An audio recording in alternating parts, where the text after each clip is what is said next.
Bonjour à toutes et à tous, nous espérons que vous allez bien et marhaba bikoum في la première édition d'Africa Insight, notre journal télévisé en collaboration avec Mediatoon. Donc notre JT est un JT qui est plus ou moins axé sur l'Afrique, la culture africaine et les informations et les news africaines. Donc notre JT est divisé en 4 parties. La première sera une information principale qui va être présentée par un président des clubs FGSES. Et les 3 sub-news vont être des sub-news présentés par des membres d'autres BE des clubs FGSES.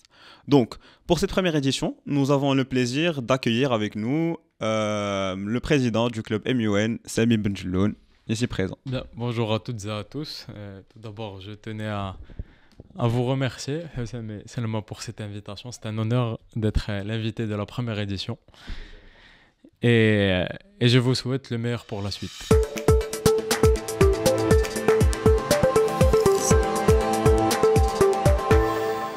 Alors, en ce mois de novembre 2024, lors de la 29e conférence des parties sur le climat, la COP29 organisée à Bakou, les pays africains ils ont uni leur voix pour exiger des financements accrus afin de s'adapter aux effets dévastateurs du changement climatique. Ils ont souligné que les promesses de 100 milliards de dollars annuels promis en 2009 par les pays industrialisés, c'est pas assez. Augustine Ndiamchi de l'Alliance panafricaine pour la justice climatique, il a critiqué publiquement le manque d'assistance des pays développés qui imposent aux nations africaines de s'endetter pour financer leurs programmes d'adaptation. Donc il faut savoir qu'en 2022, près de 7 millions d'Africains ont été affectés par des inondations, des sécheresses extrêmes. Et ces événements vont accentuer l'urgence de financements adaptés. Donc l'Afrique propose un objectif clair qui est celui de 1300 milliards de dollars par an jusqu'en 2030 pour des plans d'adaptation et de réduction des émissions de gaz à effet de serre. Mais seulement 20% des besoins financiers actuels sont couverts et la moitié sont des prêts. Donc les dirigeants africains sont unanimes. Ils appellent à une révision du modèle financier global pour mieux inclure les besoins des pays plus vulnérables du continent.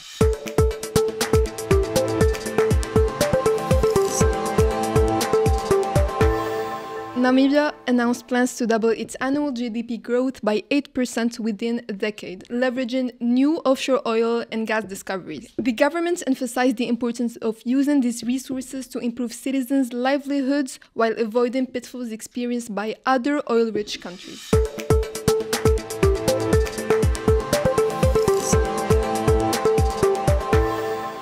L'équipe sud-africaine a conclu sa campagne de l'année 2024 de rugby par une victoire écrasante contre l'équipe du Pays de Galles 45-12, prolongeant ainsi la série de défaites des Gallois à 12 défaites. L'entraîneur Rassie Erasmus s'est vu satisfait de la performance de ses joueurs en soulignant la tournure de 51 joueurs pendant ce match. Cette rotation est faite pour renforcer l'équipe avant la Coupe du Monde 2027 de rugby qui va être organisée en Australie.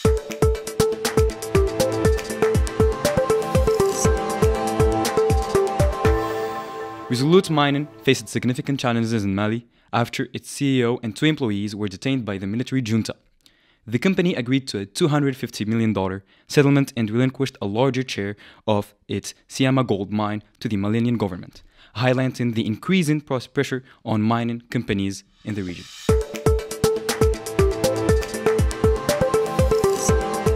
Donc la première édition d'Africa Insight touche à sa fin. Je voudrais remercier le président du club MUN, Sami Benjelloun. Avec plaisir, Hassem. Merci à vous. Le représentant du club Mediatoon, Nassim. Merci encore.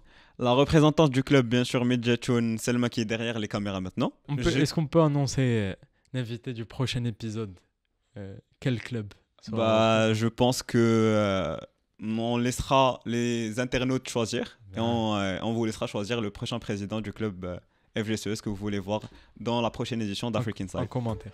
Donc, ça sera tout. Africa for Africans, prenez soin de vous.